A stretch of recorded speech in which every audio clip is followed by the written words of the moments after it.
뭐 국가대표로 된 친구들도 있어요. 네. 네. 그런 친구들도 있고. 네, 원장님 안녕하세요. 네, 안녕하세요. 자녀를 키우시는 많은 학부모님들이 아이들 사교육에 대한 고민이 많으시잖아요. 네네. 저희 집 주변만 해도 이제 과목별로 학원이 정말 많은데 이렇게 많은 학원들 중에서 어떻게 하면 좋은 학원을 선택할 수 있는지 그 기준이 혹시 있을까요? 일단 그 기준이 매우 이제 복잡한 관계를 갖고 있는데, 일단 제일 중요한 건 우리 아이의 진단입니다. 왜냐하면 우리 아이가 어떠한 기질과 어떠한 성향과 어느 정도의 학습 능력이 있는지 이 부분을 고려하지 않고 학원을 정했을 때는 그 학원이 실제로 우리 아이와 맞지 않는 경우들이 태반사인데, 또한 두 번째, 우리 부모님들께서 아이를 키우기 위한 교육관들이 있으실 거예요. 그 교육관과 아이와의 성향과 기질을 한번 점검해 보시는 게 일단 제일 먼저 학원을 고르기 위한 첫 번째 요소로 보시면 됩니다. 이제 기질과 성향을 파악해보면 좋다고 하셨는데 그렇다면은 이 학원이 내가 선택한 학원이 우리 아이에게 맞는 학원인지는 어떻게 알 수 있나요? 아주 간단해요. 일단 학원에 가보셔서 아이와 함께 가시는 거를 매우 저는 권장해 드립니다. 대개 이제 부모님들이 아이 뭐 스케줄이 있어서 혼자 가시게 되는데, 그러면 사실은 반쪽짜리 결과만 얻게 돼요. 왜냐하면 현장에서 공부하고 체육 활동을 하는 건 바로 우리 아이들이지 않습니까? 그래서 우리 아이들과 함께 대동하시는 게 좋고, 학원 수업의 커리큘럼을 설명을 들으실 때 포커스를 딱 잡으셔야 돼요. 학원에 자랑을 하는지, 아니면 우리 아이가 이런 성격이고 이런 아이이고 이러다 보니 이렇게 수업을 받으면 아이가 어떤 부분이 좋아질 거라는 것을 설명을 해줄 수 있는 학원이 가장 좋은 학원이죠. 그렇기 때문에 그런 학원 쪽으로 누구한테 포커스를 두고 있는지를 빨리 파악하시고요. 또 하나는 교사당 아이들을 가르칠 수 있는 수용 인원을 꼭 파악을 하셔야 돼요. 전체적으로 아이들을 교육하다 보면 난이도가 다 다릅니다. 실제로 뭐 운동을 비교해 봤을 때는 운동 능력이 좀 다르고요. 그리고 아이들이 인지할 수 있는 능력이 다르기 때문에 아이가 얼마만큼 수행을 할 수 있는지를 파악하지 못한다면 사실은 적은 인원도 힘들고 또 많은 인원도 힘들기 때문에 매우 중요합니다. 중요한 거는 우리 아이를 지도할 선생님이 얼마만큼 역량이 되는지, 첫 번째로는 이제 근속 연수를 보셔야 돼요. 선생님이 이제 짧은 기간 내에 많이 이직을 하게 된다면 결과적으로 또 우리 아이를 가르칠 수 있는 선생님이 바뀌게 되겠죠. 그러다 보면 자연스럽게 우리 아이들이 어떠한 성향으로 어떠한 기질을 갖고 어떠한 상태를 있는지에 대해서 파악이 좀 안 되실 수 있어요.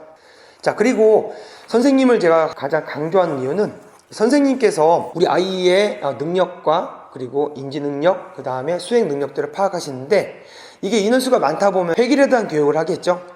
앞서서 원장님께서 내 아이의 성향과 기질을 파악해야 된다고 이야기를 해주셨는데 그러면은 어떻게 파악을 할 수 있는 건가요? 되게 아이들이 어떤 도전을 할 때 쉽게 포기하는 친구가 있고요. 쉽게 도전하지 않는 친구가 있고 끝까지 도전하는 친구들이 있어요. 이런 거는 이제 어떤 성향에 따라 나오거든요.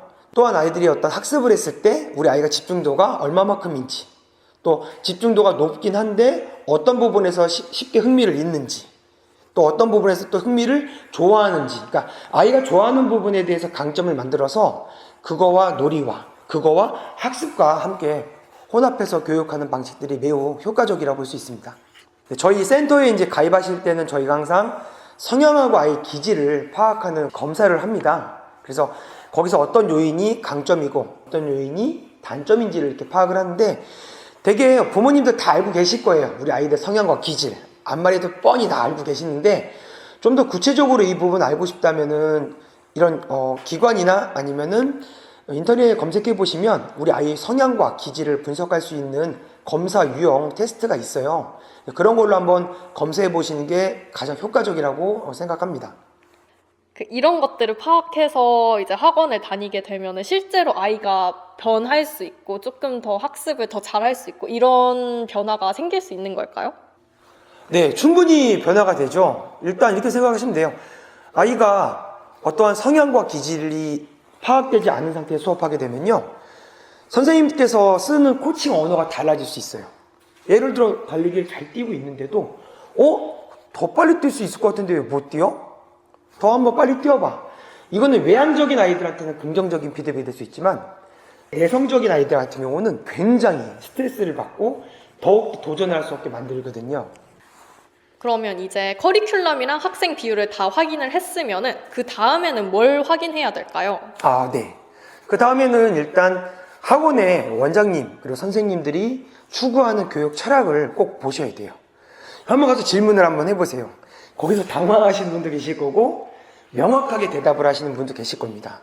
하지만 어떠한 교육을 하기 위해서 어떠한 교육 철학이 없다는 거는 사실은 내가 내비게이션을 틀어놓고 나서 난 제주도에 갈 거야. 근데 어떤 방향으로 갈 거에에 대한 명확한 답이 없기 때문에 꼭 이런 부분들을 참고하셔야 되고요. 또한 선생님의 역량 매우 중요하죠. 선생님들이 성장을 할 수 있는 만큼 아이가 성장할 수 있습니다. 그래서 우리 이거 맹모 삼천지교란 말 있잖아요. 그래서 어떤 선생님을 만나냐에 따라 우리 아이의 기질과 또 성향과 선생님들이 얼마만큼 연구를 하고 또 공부를 하시고 또 그런 수업에 준비를 하고 있는지에 대해서 파악을 꼭 하셔야 됩니다. 그러면은 그 선생님들의 역량은 이제 첫 상담할 때는 파악하기가 조금 어렵잖아요. 그렇죠. 그래도 최대한 이제 좋게 이야기를 해주실 거고 그런데 네. 그 중에서 이제 선생님들의 역량을 파악할 수 있는 그런 기준들이라던가 아니면은 좀 파악할 수 있는 뭐 뾰족한 질문들이라던가 이런 것들도 있을까요? 일단 참 난감합니다, 이 질문이. 저는 선생님의 그 활동 이력들을 좀 보시라고 말씀드려요. 선생님들이 지금 현재 뭐 대외적으로 어떤 활동을 하고 있는지, 뭐 예를 들어 교육 박람회에 가서 어떤 공부를 또 연구를 하기 위해서 또 보시는지, 선생님들끼리 연구 모임을 통해서 어떤 결과를 내시는 부분들이 있는지, 아니면 뭐 선생님들께서 모여서 어떤 책을 또 발간하실 수 있는지, 이런 부분들이 조금 더 자질이 충분히 충족되지 않을까 생각합니다. 네, 그러면은 이제 말씀해주신 게 이제 프로그램, 교육 환경, 교사와 학생 비율, 교육 철학까지 이야기를 해주셨는데요. 그 외에 이제 저희가 참고해야 할 부분이 있을까요? 네, 있습니다. 자, 그 부분은요, 바로 소통입니다. 어찌됐건 아이가 센터에 다니거나 학원에 다녔을 때 사실 부모님들은 간접적으로만 체험을 할 수밖에 없어요. 우리 아이가 당연히 잘하고 있을 거야. 근데 결과적으로 어떻게 잘하고 있는지는 모르시거든요. 그래서 주기적인 상담이 좀 필요해요. 그래서 원장님께서 어떤 뭐 SNS를 통해서 우리 아이가 어떻게 활동하고 있고 어떻게 변화가 되고 있는지를 설명, 아니면 정기적인 뭐 상담 시스템을 갖추고 있어서 우리 아이 궁금한 부분들을 어머니께서 질문할 수 있는 뭐 이런 일정들이 충분히 있어야지 체험을 할 수 있기 때문에 이 부분이 매우 중요합니다.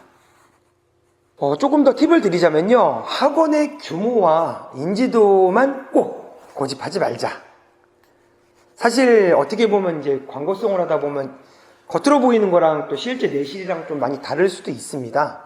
하지만 꼭 그 말이 맞다는 것도 아니고 틀리다는 말도 아니에요. 선택의 폭을 좀 넓게 가지시지만 실제로 인지도와 평가만으로만 선택하지 말자. 또 두 번째는 우리 아이와 어느 정도 합의에 의해서 학원을 선택하자. 그러지 않고 부모님께서 선택해버리시면 결과적으로 또 반쪽짜리만 선택이 되기 때문에 문제가 될 수 있습니다. 그리고 또 추가적으로 체험 수업을 꼭 받으라고 권장해드려요.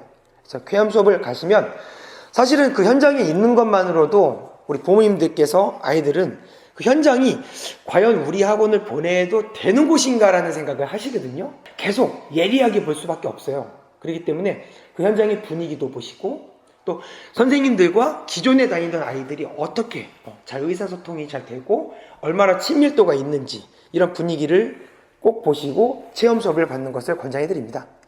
특히 스포츠는 다수의 수업을 많이 해요. 근데 우리가 소수로 하는 거를 권장한다. 그 이유는 아이들이 진짜 변화되는 모습은 그런 운동 능력이나 인지 능력이나 이런 걸 보고 수업을 해줘야지 아이가 얘는 이게 되는구나, 이게 안 되는구나. 이 한 그룹에서도 소수로 하다 보면 이게 보이거든요. 그럼 그거를 아이들한테 좀 필요한 부분에 맞춰서 수업을 해줘요. 각자 같이 운동을 하고 있지만 인지가 조금 어려운 친구들은 난이도를 좀 낮춰주고, 인지가 충분히 맞춰진 친구들은 또 높여주고, 그리고 운동 능력이 좀 부족한 친구들은 대근육 발달을 좀 해주고, 대근육 발달이 빠른 친구들은 소근육 발달을 만들어주면서 어떻게 보면 좀 맞춤형 교육들을 1대1로 해줄 수 있는 부분들, 이런 부분이 매우 중요하다, 스포츠에서도. 그러면은 이제 선생님께서 네. 그래도 22년 동안 이제 교육을 하셨는데 그 기간 동안에 이제 많이 변화한 친구들이 있을 것 같아요. 그러면 네네. 가장 대표적인 사례 한 명만 이야기해 주실 수 있나요? 네, 말씀드릴 수 있습니다.